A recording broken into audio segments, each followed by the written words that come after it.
Amanda Bynes, a once public icon who's gone through so many struggles throughout her life. Someone who's brought joy to so many people, including me. You would think a sign of her working on a project or focusing on herself would be celebrated by her once adoring fans, right? Right? And so when she posted to TikTok about her upcoming new podcast, after years of silence, would this be celebrated? No.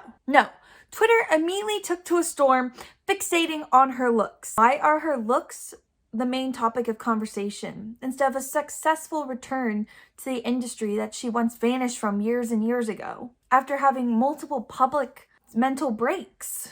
And why do people feel a sense of entitlement to Amanda Bynes' career, what she looks like, who she is as a person? Let's dive further into this. That's me! If you don't already know, Amanda Bynes is a retired actress. She's best known for Nickelodeon kids shows, All That, and The Amanda Show, as well as really popular movies like Easy A and Hairspray. She retired from acting in 2010 after dealing with drug abuse and body dysmorphia. In an interview with Paper Magazine in 2018, Amanda stated, "I literally couldn't stand my appearance in Easy A, and I didn't like my performance. I was absolutely convinced I needed to stop acting after seeing it."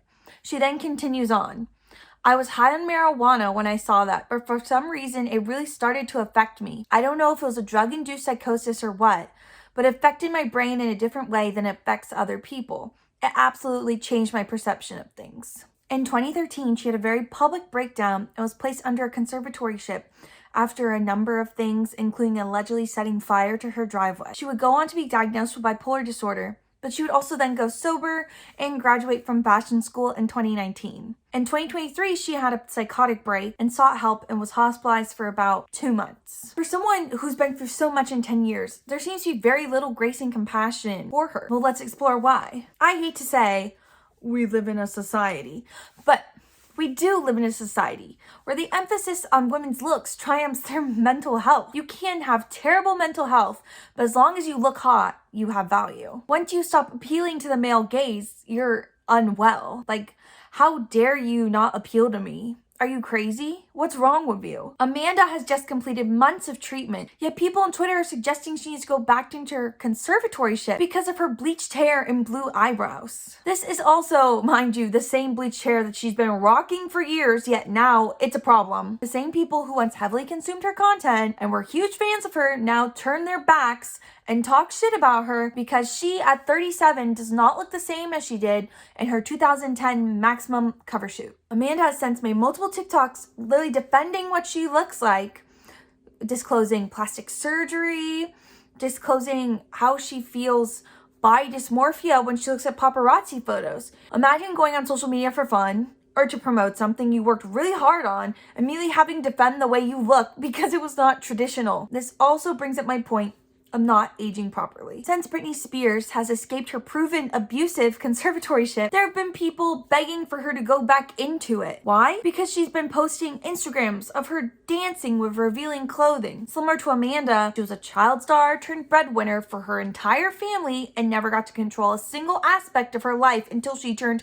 40 years old. Yet instead of us celebrating her freedom, she's attacked because she is not following the expectations of older women set by patriarchal standards. People expect her to hide herself, but why would she? Britney was a child star, constantly on the whim of her parents, managers, and millions of adults that needed her for their personal income. Britney never lived in the same reality as us. She was treated as a commodity, not as a human being. Why would she have knowledge of these set societal expectations, and why would she want to follow them after not being allowed to do anything she ever wanted during her youth? Of course she's gonna dance around on Instagram. It's what she finds fun.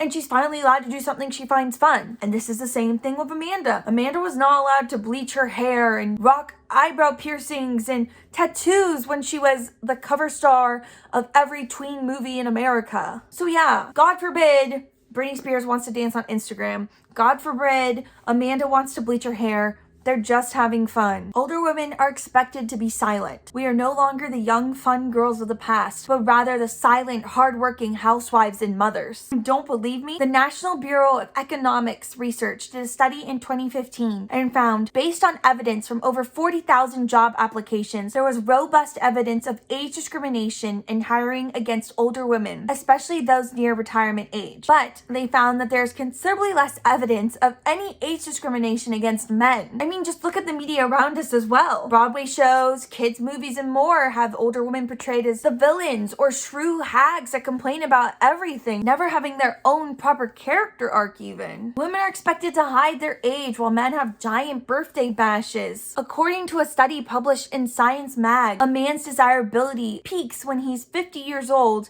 and a woman's peaks at 18 when she's finally of legal age. And then we are encouraged to fight our natural aging process with Botox and facial exercises and hair dyes, while men like George Clooney are encouraged with their sexy grays. Mina Lee actually has a great video about how older women are encouraged to wear mature styles that cover their body as much as possible. I definitely recommend checking it out, and I will link it below. I mean, if you talk to my grandma even, this is proven that it's true. There are hairstyles she won't try, clothes she won't wear because she feels she has outgrown them. Older women are not allowed to exist. They're not allowed to participate in trends. They are expected to do nothing. Why don't we just break this social contract and enjoy things we enjoy so we don't get viewed wrong or judged? Why, when we see women break these rules, do we get angry? Why aren't they trying to appeal to me? Why aren't they hiding? Why aren't they uncomfortable in their own skin? And now seeing child stars turned into older women following their own set of rules makes us mad. People once felt like Amanda Bynes belonged to them, and she's defying all these rules. She doesn't look like how she used to look. She's not hiding herself. She's not behaving properly. Why are we pissed? Why do we feel so entitled to these women? Parasocial relationships are nothing new. There are plenty of videos examining the current culture, especially with social media,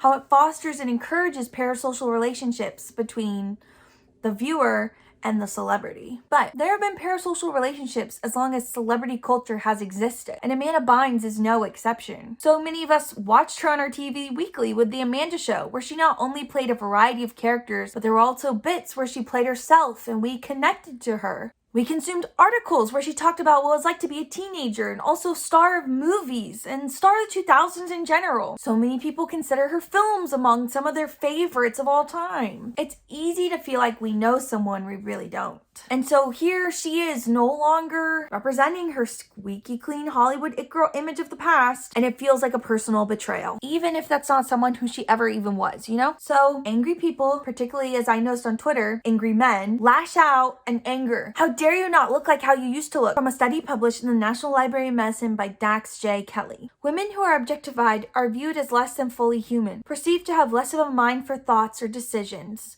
and viewed as less deserving of moral treatment by others. This denial of mental capacity and moral status has been found to have negative repercussions for objectified women, including increasing men's willingness to commit sexually aggressive actions towards them and decreasing perceived suffering in cases of sexual assault. Amanda Bynes has been objectified and commodified her entire life. Literally, they even made an Amanda Bynes doll for the Hairspray movie. We've been conditioned to view her as less than a human being. So when it turns out, oh, she is a human and not an object to place our desires on, our brains reject it. We just reject it, we refuse. Instead, she is once again objectified and treated as a not real human being, but rather an item, through insults about her appearance and people analyzing what she looked like as a 16-year-old,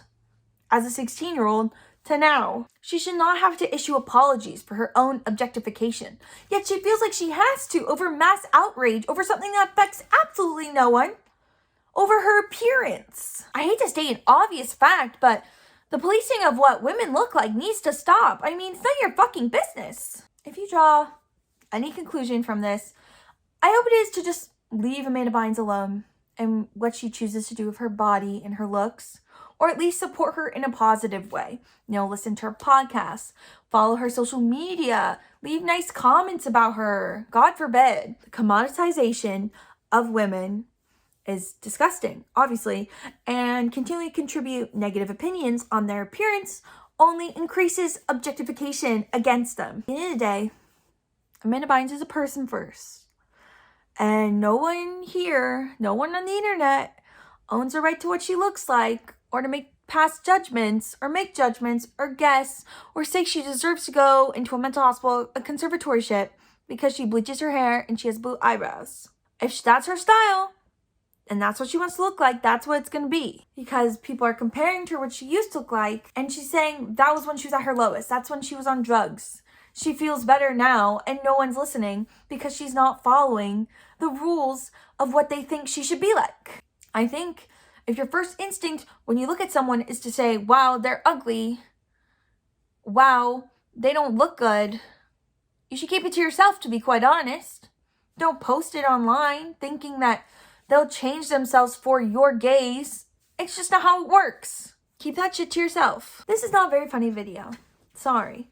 I just felt angry about the subject and I wanted to get my feelings out somewhere to someone. So if you want to see me talk about stuff, please subscribe. If you don't want to see me talk about stuff,